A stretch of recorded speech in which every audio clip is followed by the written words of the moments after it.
صحیفه تاجیکان در آینه تاریخ از روی اثر پیشوای ملت محترم امام علی رحمان تهیه می گردد. تاریخ را برای آن می آموزیم که از سرگذشت پر افتخار و عبرت آموز نیاگان آگاه شویم، سبق گیریم و این دانش ها را در ترتیب دادن نقشه معینی رشد امروز و فردای دولت و ملت کاربست نماییم.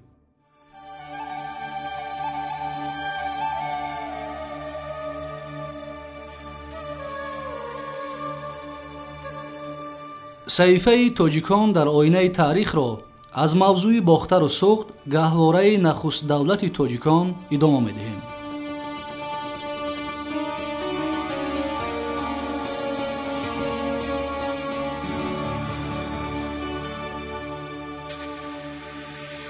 درباره دیگر نمایندگان سلاله کیانیان، بهمن، همای سخن را مختصر کرده از روی سرچشمه ها همین را گفتن جایز است که آنها شکوه و شهامت پادشاهان سابقه کیانی را از دست داده بیشتر برای برطرف ساختن نزاع داخلی و نگاه داشتن دولت و دولتداری کوشیدند، ولی از بابت یک اشتباه بزرگ تاریخی چشم پوشیدن نیز روا نیست.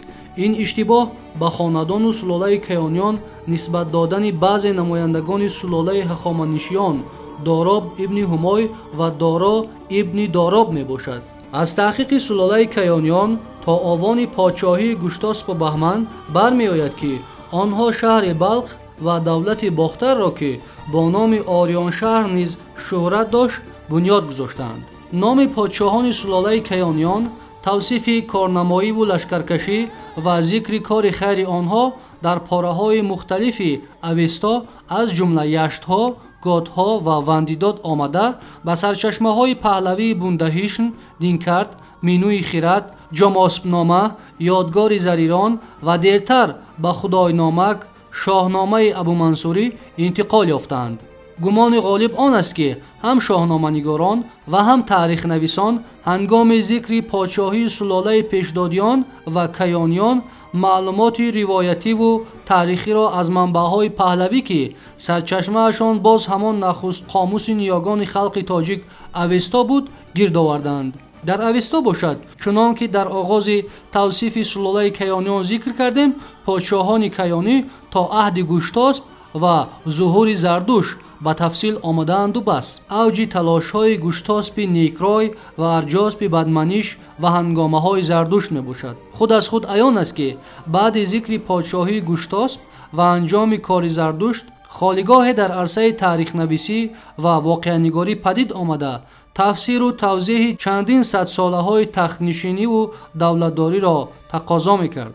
در اوستا از روزگار و سرنوشت، هنگامه‌های لشکرکشی و دولت و دولتداری کوروش کبیر و سلاله هخامنشیان اطلاع کذایی نیست. یکی از محققان توانای تاریخ دیاکنوف می‌نویسد که در اوستا آمدند نسبت به زمان دولتداری هخامنشیان دوره‌های خیلی بروقت را فرا می‌گیرند. قابل قید است که اوستا کاملا درباره مملکت هخامنشیان و سلسله شاهنشاهان آن اطلاع ندارد. در اوستا نه تنها از شاهنشاهان هخامنشی یاد نشده است، بلکه کلی مفهوم‌هایی که می‌بایست با قلمروهای زیردست آن راه یافته باشند از قبیل انداز، پول، راه‌های مراسلات دولتی، ساخت دولتداری، ساتراپی‌ها و اداره کشورها و خلقیت‌های بیگانه بالکل ذکر نشدند. در سرچشمه‌های پرمحتوای پهلوی، دینکرد، بوندهیشن، مزدگنامه، تاجنامه، خداینامک، همچنین در شاهنامه‌های منظوم و منصور من بعده و آثار مورخان دیگر آید به نام ایمپری ابرقدرت هخامنشیان و سلسله شاهنشاهان آن اطلاع کذایی پیدا کردن مشکل است. این سرچشمه‌ها حتی نام دارا را نیز چون علاوه به هنگامه‌های لشکرکشی و کشورکشایی‌های اسکندر رومی تفسیر کردند، به استثنای دارا و اسکندر که آنها را در ردیف پادشاهان سلاله کیانیان قرار دادند، در سرچشمه‌های تاریخی، حماسه‌های قهرمانی و شاهنامه‌ها ذکر سلاله اشکانیان رفته از بنیادگذاران سلاله هخامنشیان و پادشاهان آوازه‌دار آن قریب یاد نشده است. تفسیر کتیبه بیستون яке аз қадамҳои ҷиддӣ дар тафсири саҳифаҳои фаромӯшгаштаи илми таърих ва кушодани варақҳои нави давраи подшоҳии сулолаи ҳахоманишиён гардид. гарчанде то ин да муаррихони аҳди атиқаи юнону рим бобулу ошур ва дигар солноманависон аз пайдоишу ташаккули давлати ҳахоманишиён маълумотҳои ҷолиб оварда бошад ҳам катибаи бисутун калиди мӯъҷизавие шуд дар кушодани осори нуҳуфтаи таърихи аҳди кӯҳан ва густариши минбаъдаи илми таърихшиносии ғарб дар интиҳои асри 19 ва ибтидои асри 20.